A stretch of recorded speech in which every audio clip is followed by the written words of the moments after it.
Mesdames et Messieurs les journalistes, je vous remercie très sincèrement d'avoir fait le déplacement pour couvrir notre conférence de presse. Et tout d'abord, je tiens à remercier les ambassadeurs qui ont fait le déplacement, l'ambassade de France, l'ambassade de l'Union européenne, l'ambassade du Nigeria, la Chambre de commerce du Nigeria, la représentante du président Soro Guillaume, la ministre Bamba Lamine Afoussi, le représentant du maire de Cocody. Je tiens également à remercier les partis frères qui ont bien voulu faire le déplacement, le parti leader, représenté ici par sa présidente, Madame Monique Bekia, et le vice-président, M. Kone Yapouwa, et également le représentant de la plateforme EDS, sans oublier les autres représentants des partis politiques. Comme vous l'a dit tout à l'heure le responsable de l'organisation de cette conférence de presse, elle va porter sur la situation politique en Côte d'Ivoire et singulièrement sur les débats actuels qui ont cours suite à la déclaration du président Henri Konan Bédié. Et nous en profiterons pour faire le point de la situation sociopolitique de la Côte d'Ivoire et singulièrement de la gouvernance de M. Alassane Ouattara. Et cette conférence de presse va se passer de la façon suivante. Je vais laisser la parole au président Henri Niava qui va lire notre déclaration préliminaire. À la suite de ça, les journalistes pourront poser les questions auxquelles je vais répondre pour apporter les éclaircissements nécessaires. Si vous le permettez, je passe la parole à Henri Niava pour donner lecture de la déclaration liminaire.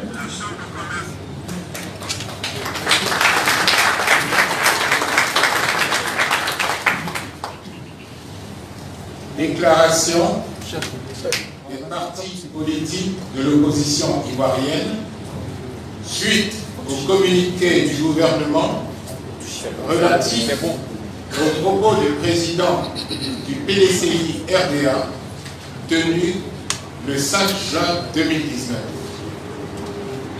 Les faits. Le samedi 8 juin 2019, en réponse à des propos prêtés au président Henri Konan Bédié, le ministre de la Communication, porte-parole du gouvernement, a donné lecture d'un communiqué qui accuse le président Henri Konan Bédié d'avoir tenu des propos d'une extrême gravité, appelant à la haine de l'étranger, qui sont de nature à mettre en péril, au-delà de la paix et de la cohésion sociale, l'unité nationale et la stabilité du pays. En outre, à cette occasion, le gouvernement, dans son communiqué, a tenu à rappeler que le racisme, la xénophobie et le tribalisme ou la discrimination raciale ou religieuse sont constitutifs d'infractions pénales prévues et punies par la loi. Face à ces accusations du gouvernement, au cours d'une conférence de presse tenue le 10 juin 2019, le PDCI a tenu à apporter les preuves palpables et irréfutables sur les propos réellement tenus par le président Henri Konan Bédié, relatifs notamment aux conflits intercommunautaires récurrents, à l'orpaillage clandestin et à la faute sur la nationalité ivoirienne. sur les conflits intercommunautaires récurrents. Le PDCI RDA, preuve à l'appui, a énuméré la liste impressionnante des conflits meurtriers. Ces conflits qui n'épargnent désormais aucune région du territoire ivoirien opposent, dans la plupart des cas, des nationaux ivoiriens à des ressortissants de pays étrangers. Sur l'orpaillage clandestin, le PDCI révèle que le représentant du directeur général des mines et de la géologie a démontré que l'orpaillage clandestin, qui concerne presque toutes les régions de Côte d'Ivoire, est pratiqué principalement à plus de 85% par des non-ivoiriens et le plus souvent armés. L'orpaillage clandestin est donc, lui aussi, générateur de nombreux conflits meurtriers dont certains éléments des forces de l'ordre ont récemment fait les frais. Sur la fraude à la nationalité ivoirienne, il est de notoriété publique que la fraude à la nationalité ivoirienne s'est généralisée et a atteint des proportions inédites sous le régime de M. Alassane Ouattara. À cet égard, le porte-parole du PDCI a tenu à citer deux exemples fort éloquents. La confirmation par le porte-parole du gouvernement en date du 12 avril 2017 que sur 13 000 immigrés présentés comme ivoiriens arrivés sur les côtes italiennes pour la période du 1er au 31 décembre 2016, seuls 2000 d'entre eux, soit à peine 15%, ont été formellement reconnus comme étant de nationalité ivoirienne. L'interception par la douane ivoirienne, le 27 mai 2019, à la frontière danienne, de 280 000 imprimés d'identité contrefaits de l'Office national de l'immigration, ONI. Ainsi, force est de reconnaître qu'en dépit des accusations mensongères, grotesques et délibérées du gouvernement, le président Henri Konan Bédié et le PDCI RDA n'ont fait que relater des faits avérés et graves qui menacent notre pays dans ses fondements. Agissant ainsi, le président Henri Konan Bédié a agi en véritable homme d'État soucieux de la paix, de la stabilité, de l'unité et de la réconciliation nationale. À cet égard, les partis de l'opposition tiennent à lui apporter un soutien indéfectible dans ce juste combat et à lui rendre un hommage mérité pour ce rôle de visionnaire dans la défense intransigeante des intérêts fondamentaux du peuple ivoirien. En réalité, ces faits s'inscrivent dans un contexte général de quasi-faillite de tous les leviers de la nation ivoirienne depuis l'accession d'Alassane Ouattara à la tête du pays.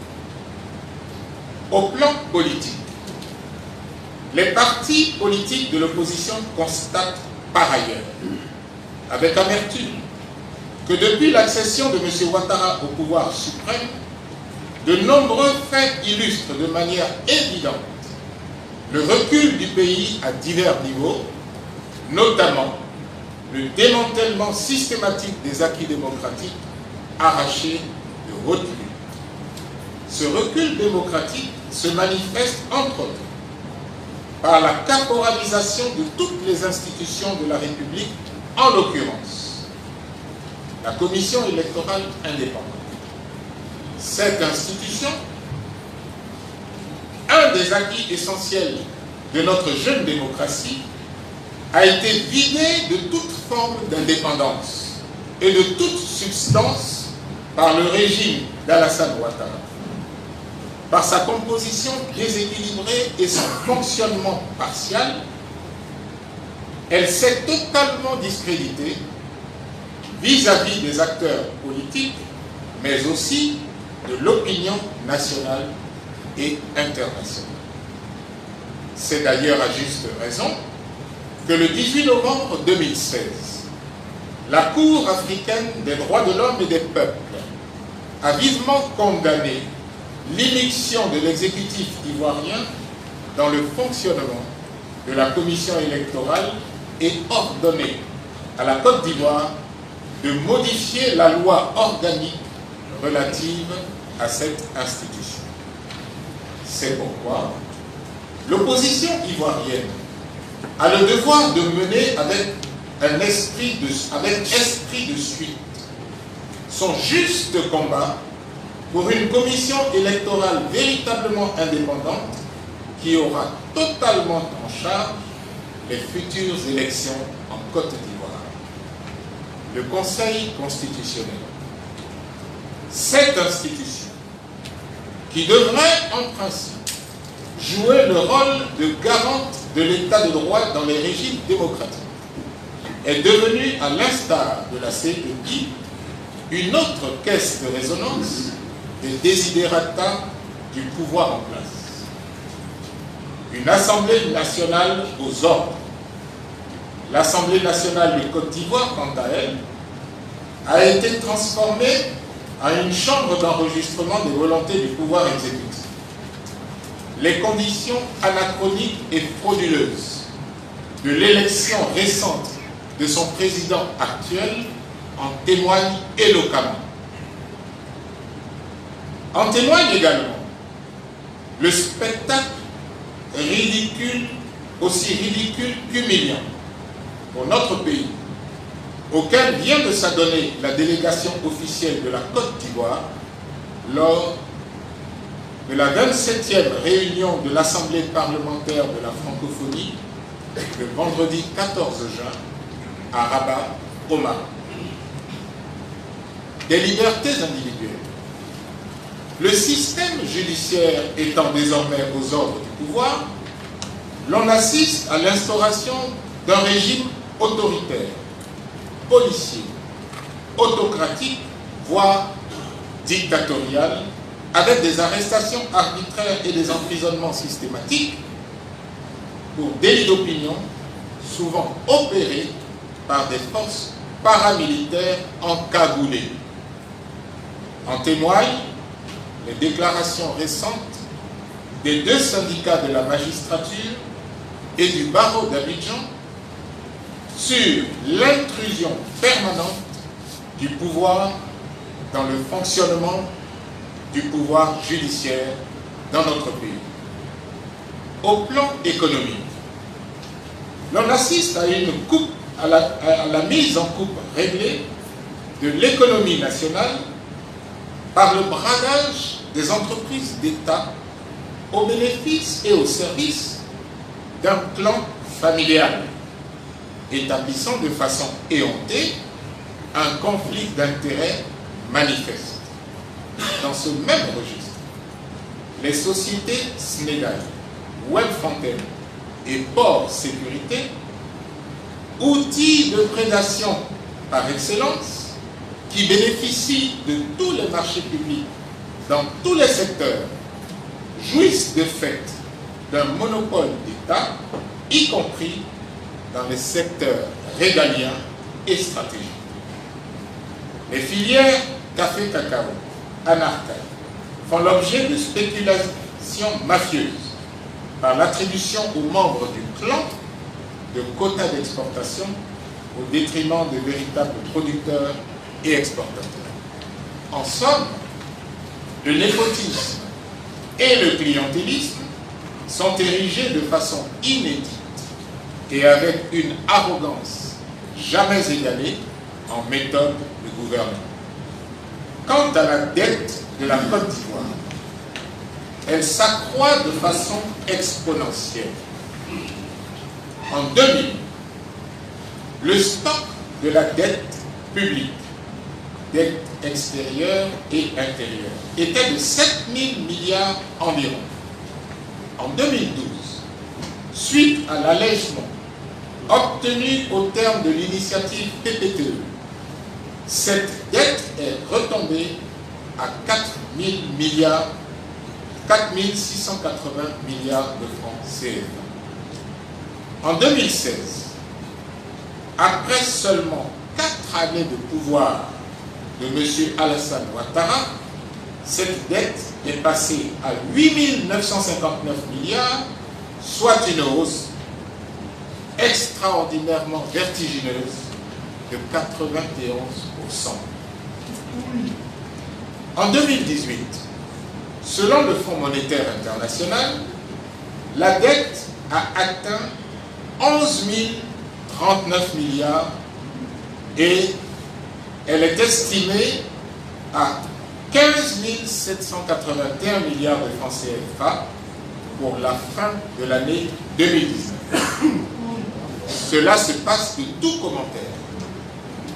Tout ceci pour des investissements non productifs et dans le seul but de surfacturation grossière, mettant ainsi gravement en cause l'avenir des futures générations.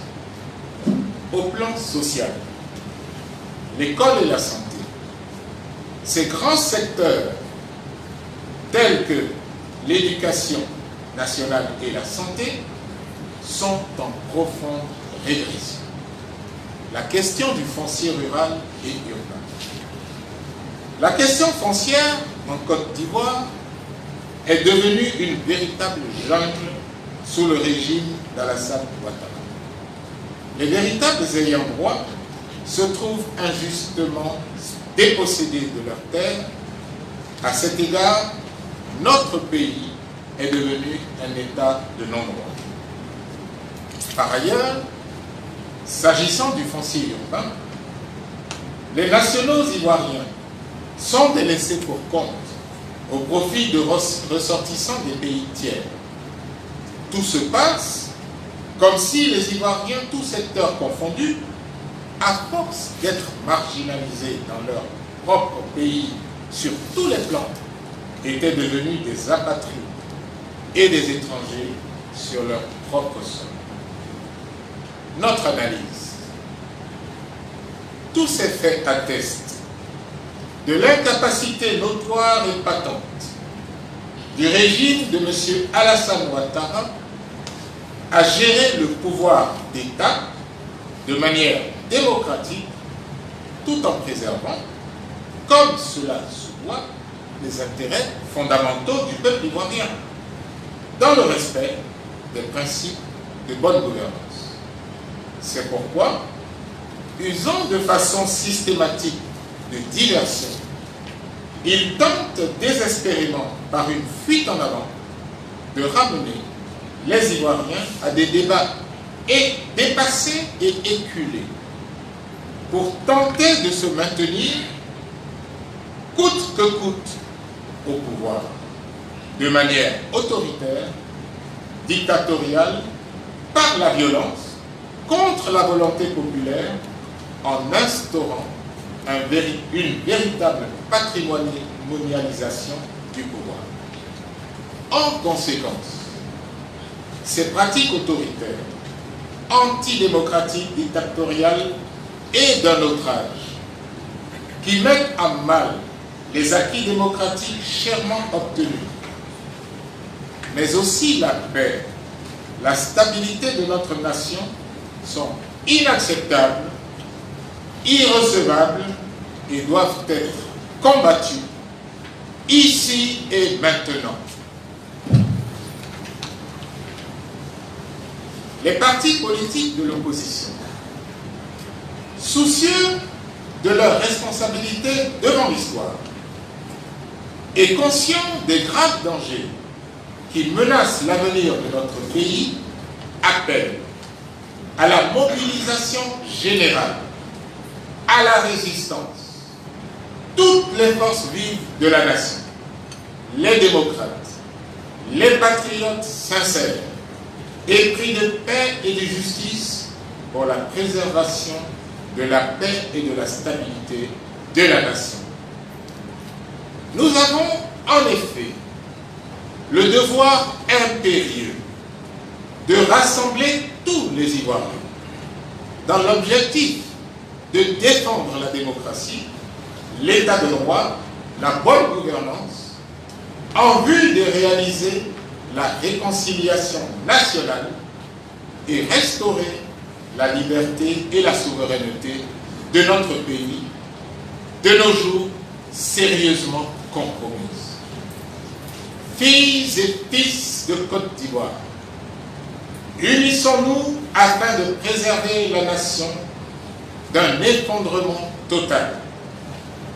Si l'on y prend garde, et engageons-nous tous ensemble pour promouvoir une nouvelle espérance citoyenne pour la renaissance de la Côte d'Ivoire dans un sursaut patriotique national. Vive notre pays, vive la République et vive la Côte d'Ivoire.